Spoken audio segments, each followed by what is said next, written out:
Rich families bribing their way into prestigious colleges, highlighting some really bad parenting. Next on the Campus Roundup.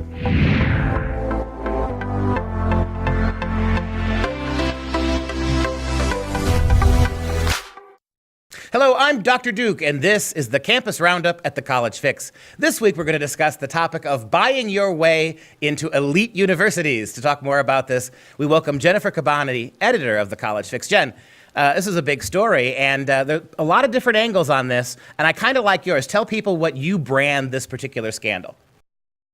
Bad parenting 101.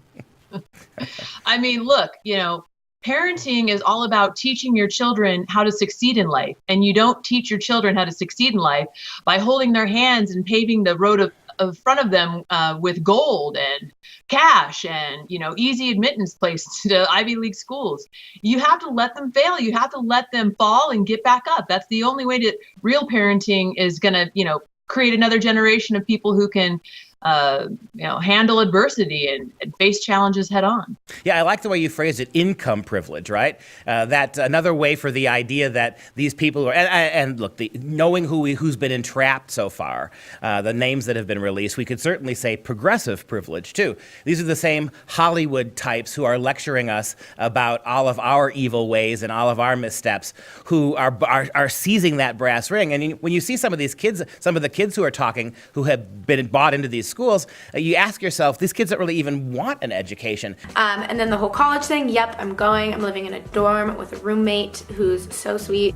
With work, it's gonna be hard. Like my first week of school, I'm leaving to go to Fiji for work, and then I'll be in New York a bunch this year for work, and traveling to a different country because I'm creating something with this country, and that's for work. So I don't know how much of school I'm gonna attend, but I'm gonna go in and talk to my deans and everyone and hope that I can try and balance it all.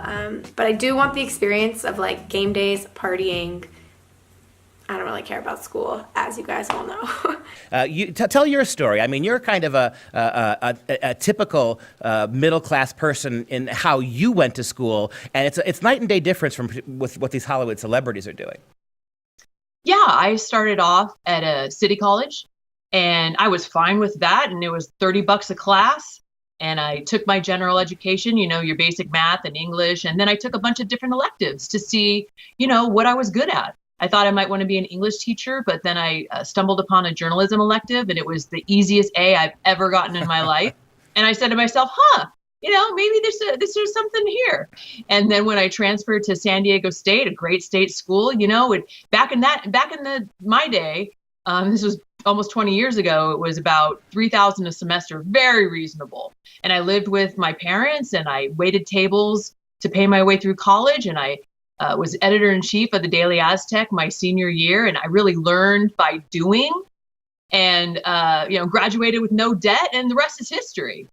I cannot understand why any parent would think I read in Inside Higher Ed, one parent paid up to $6.5 million to get their child into an elite school. This is just moronic. And that is a staggering number. And when we start to aggregate all of this money, I mean, you've got the person who taught the Obama children tennis embroiled in this as well. This is a huge scandal. Part of the problem, it seems to me, is this reliance on credentialism. When did we decide as a culture that 10 Ivy League schools and a handful of schools across the country were the only schools that were going to provide all of our presidents and all of our Supreme Court justices?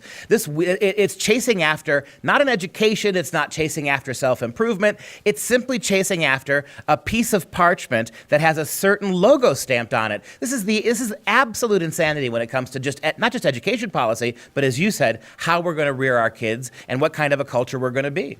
Yeah, well, first of all, it's pride, right? These parents have some pride issues and they want their kid to go to the best college. You can liken it to like an aristocracy where they want to brag on their kids, and their kids are a reflection of them, and it's very narcissistic that they want their kid to go to this school. So this is just another example of how really the parents are failing the kids in this regard. But this notion that all of a sudden all the race baiters are coming out and claiming white privilege. I guarantee you there's 150, 200 million white families out there could have never afforded anything like this. This is income privilege. And it just goes to show you how lost these parents have become when they think that they're doing their kids a favor by, essentially getting them into a college they're unprepared for. They don't really probably even want to go to. Lori Laughlin's daughter was talking about how she just loves to party, and she's obviously one of the more prominent examples. But there was 50 parents arrested in this sweep. So I mean, it's a big problem, and it also exposes just how out of sync we are with placing too much importance on higher education and not enough importance on raising good, tough, smart kids who are capable of doing things on their own and maybe going into a vocation or going into the military. But I like what you said, too. What's compounding this problem is the degree to which we are forcing kids into college. We're taking 17 and 18-year-old kids and telling them that rather than go start interning somewhere, rather than trying to start your own business or mentoring under somebody so you have an entry at a position, you've got to spend the next 4 years of your life ratcheting up debt to get a degree that 80% of the time isn't going to help you in the particular career you're going to end up in.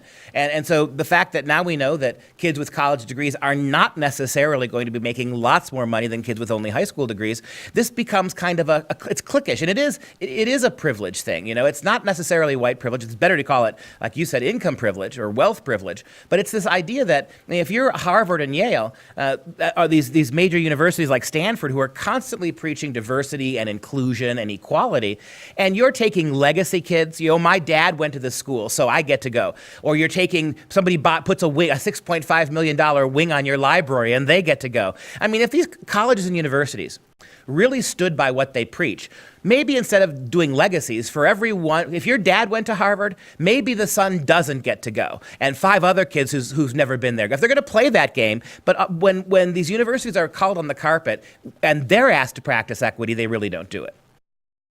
Yeah, that's why I think there's an argument to be made when it comes to affirmative action, that instead of looking at skin color, look at income, because there's very wealthy Black people and there's very poor white people. And if you want to talk about leveling the playing field, level it from the standpoint of income inequality. And again, that's more looking at people from all walks of life have challenges. People from all walks of life face hurdles. And so, there is a way to create a better college admission system than the one we have right now. One pundit actually said we should take the college admission systems and shoot it into the sun.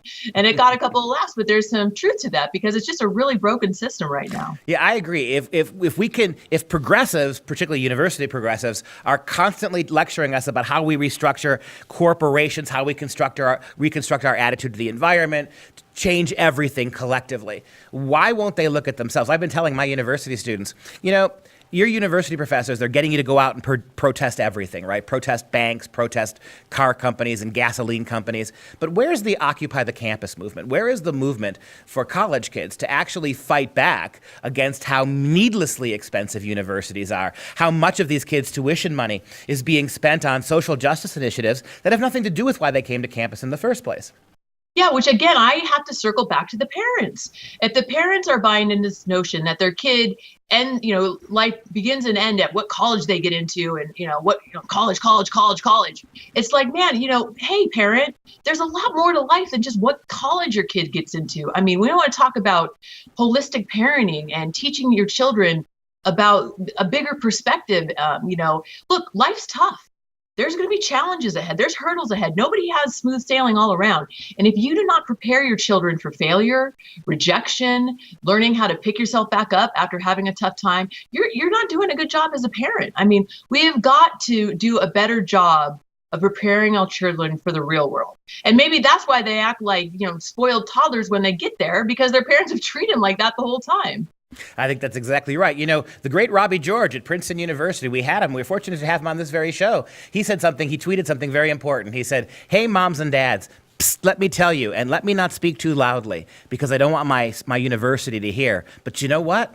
Your terrific kid is still a terrific kid if he doesn't get into Princeton."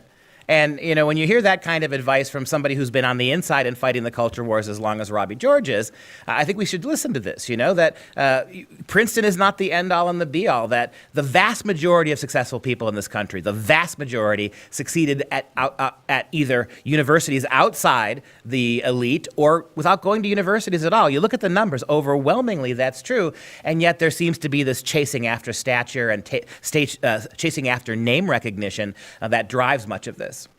Yeah, and I hope this Hollywood scandal, well, again, it's just a couple of Hollywood stars and just a lot of wealthy parents, but it's shining a light to a problem that needs to be resolved.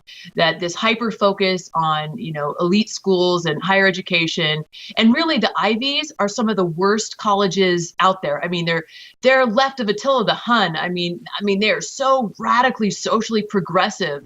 That, sending your kid there actually could be a big mistake. And I think some of the state schools actually have a better head on their shoulders and are a better choice for parents all around. So hopefully some people will wake up. My message to parents is to wake up and to realize that your kid isn't who they are because of the college they go to, and do a better job of teaching them how to accomplish things on their own and to fail and learn from that and succeed again to prepare them for life, because it's tough. Life's tough, as I like to tell my kid, and life's not fair either. So. And I believe you have a kid in the military service, right?